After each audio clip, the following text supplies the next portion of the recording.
Hello friends, welcome to सफलता मंत्र। दोस्तों, आज 2-3 दिन के ब्रेक के बाद एक बार फिर से सुपर टेट की 1000 क्वेश्चंस की हमारी सीरीज का नया पार्ट लेकर के आए हैं। इंपॉर्टेंट क्वेश्चंस की सीरीज को जरूर देखते रहिएगा, क्वेश्चंस को देखिए, क्लासेस को देखिए और तैयार करते रहिए। दोस्तों, सुपर टेट के लिए इंपॉर्टेंट 1000 प्रश्नों की हमारी सीरीज चल रही है और इसके अंतर्गत ही हमारा पार्ट नंबर 14 है। 13 पार्ट आपको दे चुके हैं, अलग अलग सब्जेक्ट के क्वेश्चंस देखने को मिलते हैं।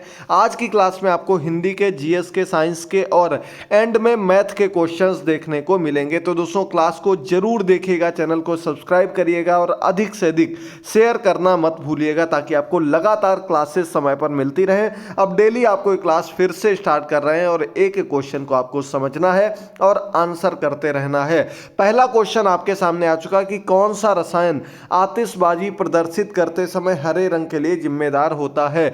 आतिशबाजी में इनमें से किस रसायन का प्रयोग हरे रंग के लिए किया जाता है। जो आपने देखा होगा, आतिशबाजी चलाई जाती है, उसमें हरा रंग जो निकलता है वो किस रसायन के कारण होता है। तो आपको बता दें दोस्तों, यहां पर आपका सी नंबर ऑप्शन बिल्कुल करेक्ट हो जाएगा। बेरियम ऑक्लोराइड जो होता है ये हरे रंग के लिए जिम्मेदार होता। कहीं कहीं आपको केवल बेरियम लिखा हुआ मिलेगा, तब भी आप लोगों को इसी को ही टिक करना है। चलिए आगे बढ़ते हैं सेकंड नंबर क्वेश्चन पर। निम्नलिखित में से किस तारीख को अंतर्राष्ट्रीय शांति दिवस के रूप में मनाया जाता है। तो दोस्तों, ऑप्शंस आपके सामने हैं। अंतर्राष्ट्रीय शांति दिवस के रूप में जो हम मनाते हैं वो कौन सा होता है। इंटरनेशनल पीस डे के रूप में आपका 21 सितंबर मनाया जाता है। बी नंबर ऑप्शन बिल्कुल करेक्ट हो जाएगा। बहुत बढ़िया, एक एक क्वेश्चन को समझना है, तैयार करना है और साथ में ही आंसर देते रहना है। अगला क्वेश्चन है, सर्दियों के दौरान बर्फ में नमक डालने से बर्फ पिघलने लगती है क्योंकि। सर्दियों में अगर आप बर्फ पे नमक डाल देंगे और वो क्या होता है, पिघलने लगती है।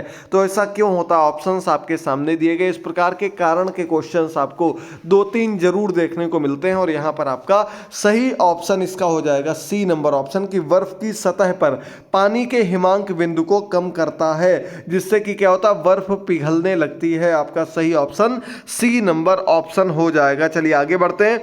फोर्थ नंबर क्वेश्चन आपके सामने दिया गया, ग्रैमी अवार्ड्स निम्नलिखित में से किस क्षेत्र में योगदान के लिए प्रदान किया जाता। तो दोस्तों, आपको पता होगा ग्रैमी अवार्ड आपको किस लिए लोगों को दिया जाता है। तो दोस्तों, इसके बारे में आपको बता दें, अभी कल ही ग्रैमी अवार्ड को लेकर सूची जारी की गई थी। ग्रैमी अवार्ड्स की जो कह सकते हैं आयोजन किया जाता है, उसका आयोजन कल परसों में ही किया गया था और ये आपका संगीत के क्षेत्र में दिया जाने वाला एक पुरस्कार होता है। ग्रैमी अवार्ड अमेरिका की तरफ से ये दिया जाता है और आपका बी नंबर ऑप्शन बिल्कुल करेक्ट हो जाएगा। काफी पुराने समय से ग्रैमी अवार्ड दिए जा रहे हैं, 1949 के आसपास से, याद कर लीजिएगा। आगे बढ़ते हैं 5 नंबर क्वेश्चन पर। चीनी मुद्रा को क्या कहा जाता है। चीन की जो करेंसी है उसे किस रूप में जानते हैं, क्या कहा जाता। तो आपको बता दें दोस्तों, इसे रेमिन नवी के रूप में जानते हैं। सी नंबर ऑप्शन यहां पर आपका बिल्कुल करेक्ट हो जाएगा। चलिए बढ़ते हैं 6 नंबर क्वेश्चन पर। शिक्षा मित्र निम्नलिखित में से किसे कहा जाता है।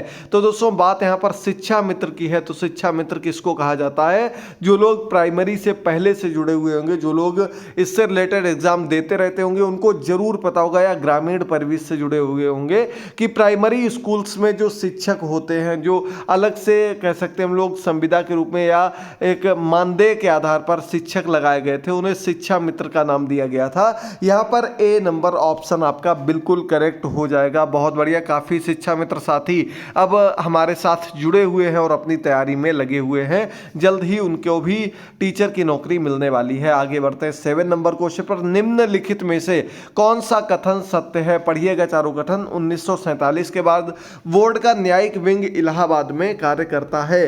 अगला दिया गया आपका 1947 के बाद बोर्ड का प्रशासनिक विंग इलाहाबाद में कार्य करता है। न्यायिक विंग को लखनऊ स्थानांतरित कर दिया गया है। अगला दिया गया आपका 1947 के बाद बोर्ड के न्यायिक विंग और प्रशासनिक विंग दोनों को इलाहाबाद में कार्य करते हैं। और अगला 1947 के बाद बोर्ड का न्यायिक व प्रशासनिक विंग दोनों लखनऊ स्थानांतरित कर दिए गए हैं। तो यहाँ पर आपको बताना है, पहले क्वेश्चन पहले वाले में आपको एक लाइन और जोड़नी है कि प्रशासनिक विंग जो है वो कहाँ पर, लखनऊ लखनऊ में कार्य करता है, ये मिस हो गया यहाँ पर। और यही ऑप्शन आपका सही हो जाएगा कि न्यायिक विंग जो है वो इलाहाबाद में कार्य करता है और इसके अलावा जो प्रशासनिक विंग आपका है वो लखनऊ में कार्य करता है। तो सही ऑप्शन आपका यहाँ पर हो जाएगा ए नंबर ऑप्शन। बहुत बढ़िया, चलिए आगे बढ़ते हैं। 8th नंबर क्वेश्चन आपके सामने दिया गया है, देखिए जल्दी से।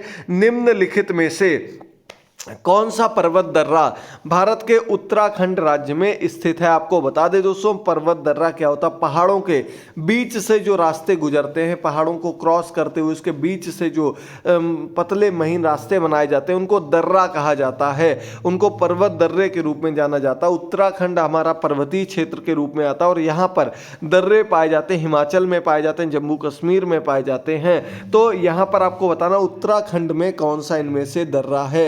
8th नंबर क्वेश्चन, सही ऑप्शन बी नंबर ऑप्शन हो जाएगा दोस्तों, खारदुंग बिल्कुल करेक्ट आंसर हो जाएगा। खारदुंग दर्रा जो है ये उत्तराखंड में है, स्थित है। चलिए बढ़ते हैं 9 नंबर क्वेश्चन पर। भारत में जीएसटी के दोहरे मॉडल को किस देश से चुना गया है? तो दोस्तों जीएसटी पर आधारित क्वेश्चन बन सकता है। जो हमारे देश में जीएसटी का दोहरा मॉडल है, दोहरा मॉडल क्या है पहले ये समझिएगा। यानी कि आपने देखा होगा एक एसजीएसटी है, दूसरा आपका सीजीएसटी है। एसजीएसटी यानी कि स्टेट और सीजीएसटी यानी कि सेंट्रल, यानी कि केंद्र और राज्य दोनों जीएसटी लगा सकते हैं, दोनों के अलग अलग जीएसटी हैं। तो ये दोहरे मॉडल के रूप में जाना जाता है और ये कनाडा से लिया गया है। बी नंबर ऑप्शन आपका बिल्कुल करेक्ट हो जाएगा, कनाडा से इस जीएसटी मॉडल को लिया गया है। चलिए आगे बढ़ते हैं 10 नंबर क्वेश्चन पर। कपास प्रौद्योगिकी पर अनुसंधान के लिए केंद्रीय संस्थान कहां पर स्थित है? यानी कि कपास प्रौद्योगिकी का केंद्रीय संस्थान, जो केंद्रीय कपास प्रौद्योगिकी संस्थान स्थित है, ये कहां पर है? आपको बता दें दोस्तों, महाराष्ट्र के मुंबई में आपका कपास का ये केंद्रीय संस्थान स्थित है। आपका ए नंबर ऑप्शन बिल्कुल करेक्ट हो जाएगा, सही हो जाएगा। बहुत बढ़िया, बिल्कुल सही है कि क्वेश्चन को बहुत ही अच्छे ढंग से देखिएगा। कम से कम समय में ये क्लास आपको कंप्लीट करा रहे हैं, देखते रहिए, समझते रहिए। अगला दिएगा सीएपीएफ या सीपीओ के सर्वश्रेष्ठ पुलिस प्रशिक्षण संस्थानों के विजेताओं को प्रतिवर्ष कितनी ट्रॉफियां दी जाती हैं?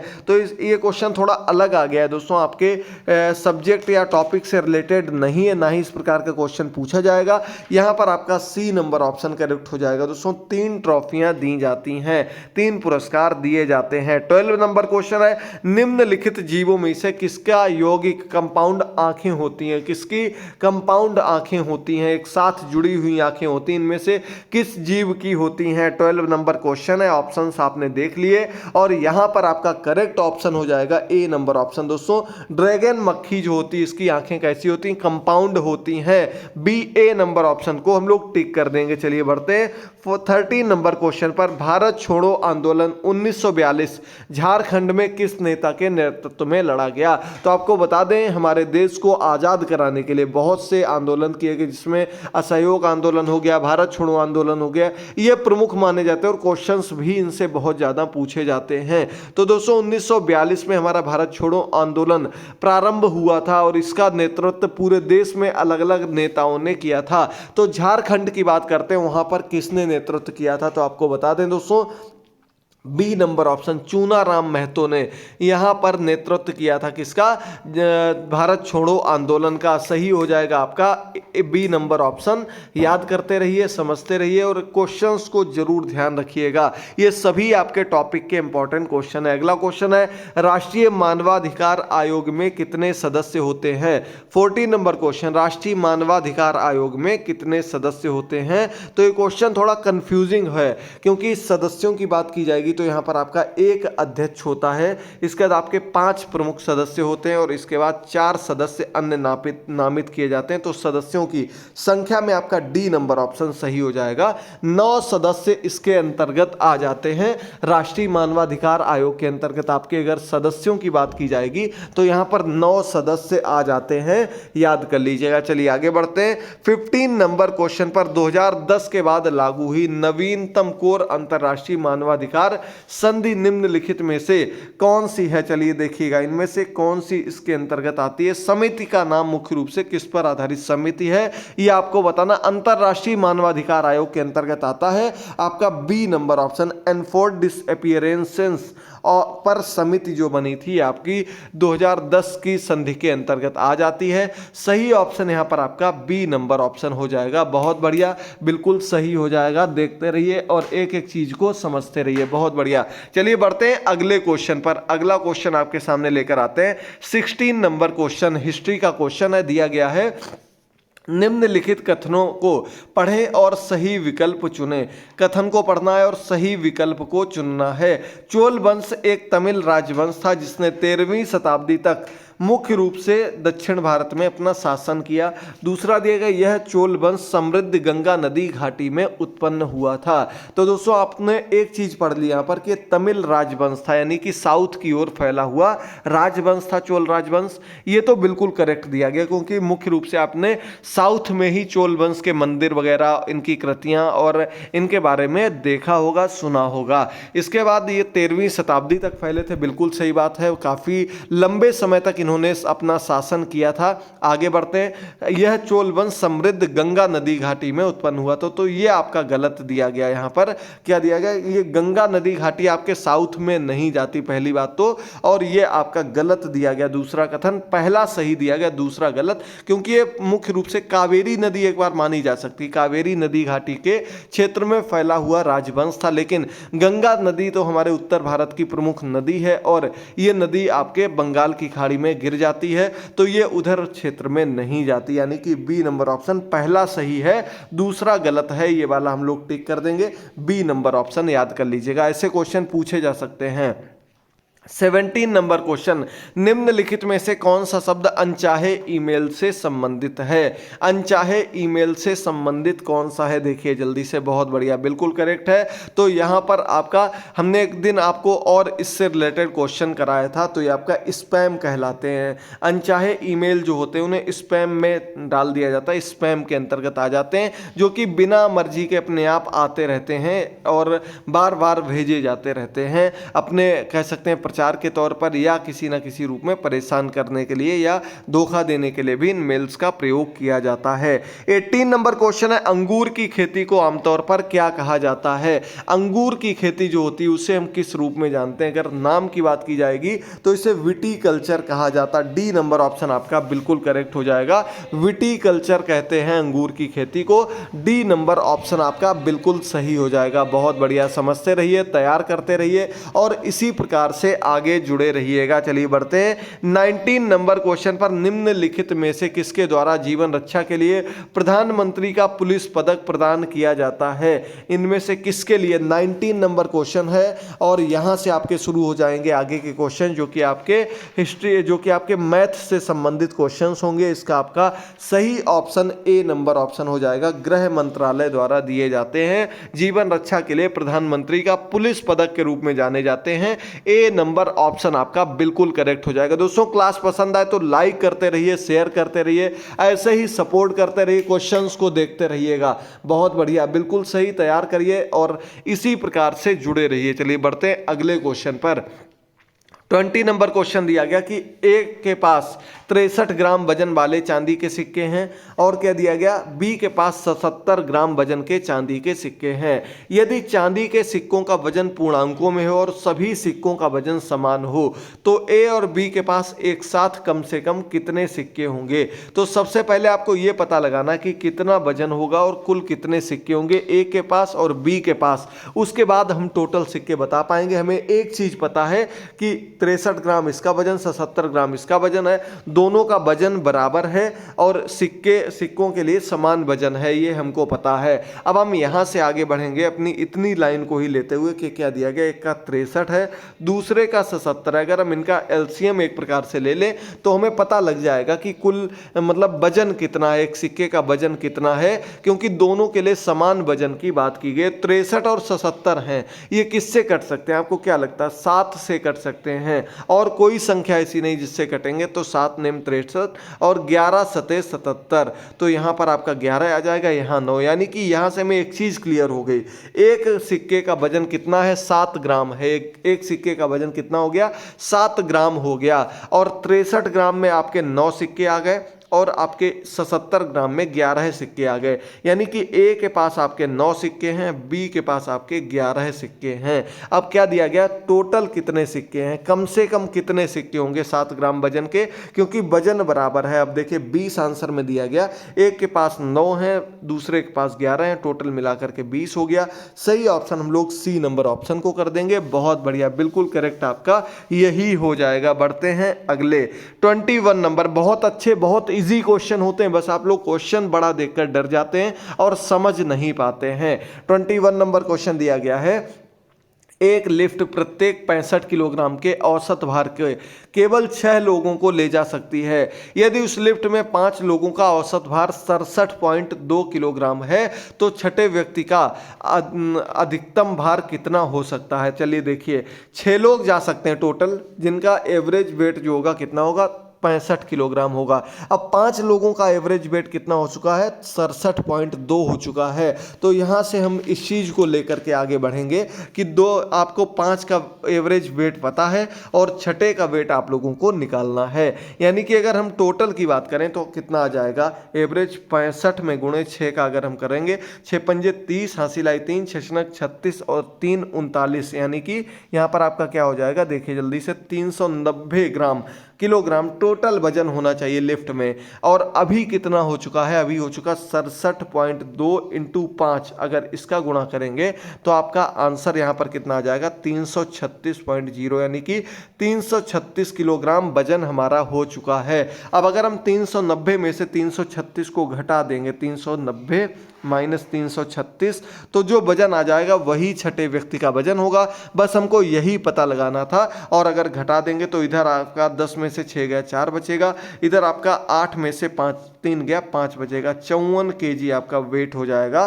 सही ऑप्शन यहाँ पर डी नंबर ऑप्शन दिया गया है, 54 kg। जो लोग ना समझे एक बार फिर से रिवाइज कर लीजिएगा कि हमें 6 का टोटल वेट निकाल लेना है एवरेज से गुणा करके, उसके बाद 5 में एवरेज का गुणा कर देंगे, 5 वाले एवरेज का, और उससे माइनस कर देंगे 6 वाले कुल वजन का, तो आपको छठे व्यक्ति का वजन मिल जाएगा। चलिए बढ़ते हैं अगले क्वेश्चन पर। क्या दिया गया? पी यूनिट त्रिज्या वाले वृत्त का क्षेत्रफल। अभी तक आपने आर देखा होगा, आर त्रिज्या होती है। अब पी दे दी गई, बात तो वही है, कहीं या पी दे दें आर दे दें, उससे कोई मतलब नहीं। आपको वृत्त का क्षेत्रफल अगर सूत्र पता है क्या होता है वृत्त के क्षेत्रफल का, तो आप लोग आसानी से आंसर कर देंगे। वृत्त का क्षेत्रफल होता है pi r square, pi r square होता है। तो आर की जगह हमें क्या दिया गया? पी दे दिया गया, पी यूनिट है, यानी कि पाई पी स्क्वायर, ये आपका वर्ग यूनिट।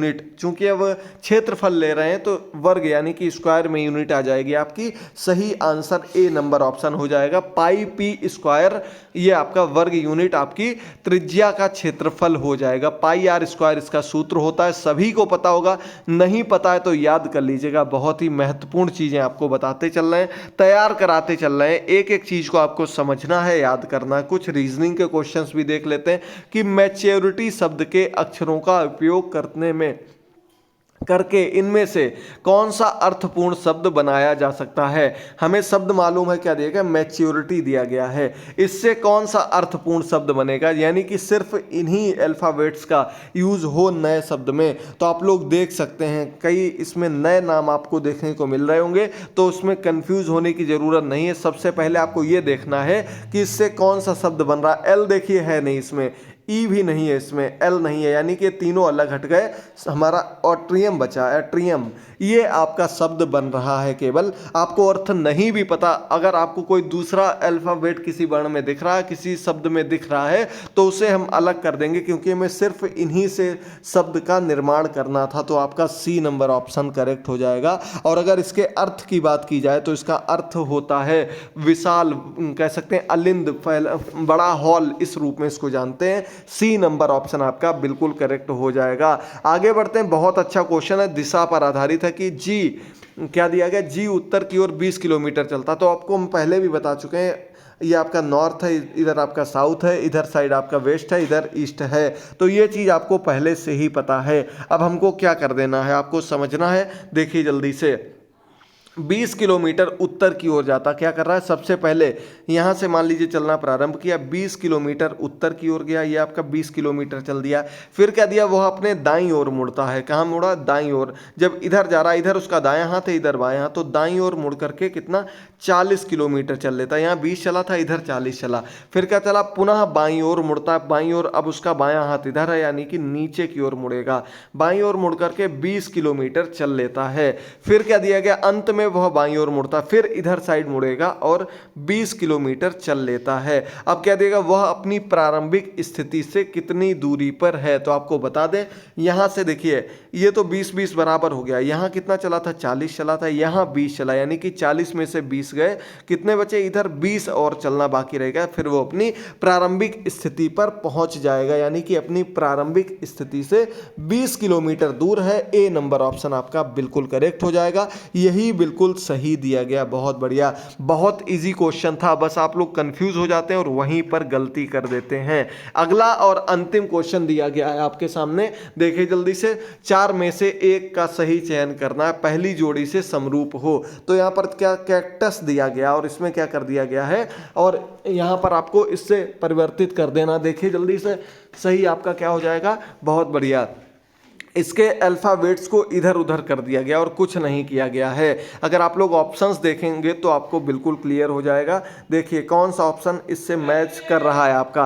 तो आप यहाँ पर देखिए, CAC वैसा ही दिया गया, लेकिन एक चीज़ आपको याद रखनी है। अब ये वाला पहले 1 2 3 4 5 6 ये मान लीजिए है, तो यहाँ पर क्या दिया गया, 6 5 और 4, ये इधर आ गया आपका। यहाँ पर क्या किया गया, इधर से हमने शुरू किया, 3 2 1, इस रूप में किया गया, यानी कि तीसरे को पहला, दूसरे को दूसरा, तीसरे को तीसरा, इसी रूप में इधर परिवर्तित कर दिया गया। तो यानी कि यहाँ क्या, Z से शुरू होगा, ZUB, और इधर R इधर आ जाएगा, REZ। ये ZUBREZ जहाँ पर दिया होगा वही आपका करेक्ट आंसर हो जाएगा। तो यानी कि आपका C नंबर ऑप्शन में ZUBREZ दिया गया, यानी कि 3 को तोड़ के उनको अपोजिट कर दिया गया, पहले वाला तीसरा, तीसरे वाला पहला, यही आपके आंसर हो जाएगा। हमारी आज की क्लास के क्वेश्चंस कंप्लीट होते हैं। उम्मीद करते हैं क्लास पसंद आई होगी। मिलते हैं अगली क्लास में, तब तक के लिए थैंक यू दोस्तों, गुड बाय, टेक केयर।